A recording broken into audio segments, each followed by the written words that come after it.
প্রথমে লেবু আর নুন দিয়ে মাখিয়ে রেখেছিলাম 10 মিনিট। তারপরে সাদা সর্ষে, কাঁচা লঙ্কা আর একটু নারকেল দিয়ে মিক্সিতে একবারে করে নিয়েছি। নিয়ে মাছটা একটু কাঁচা সর্ষের তেল দিয়ে মেখে রেখে দিয়েছিলাম 1 ঘন্টা। তারপরে এবার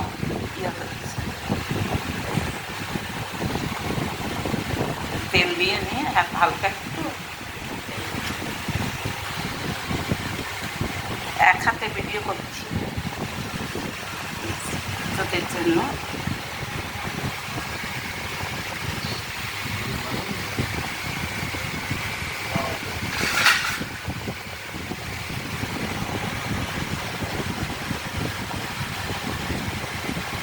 দুবার দিয়ে মোড়ালাম, এবার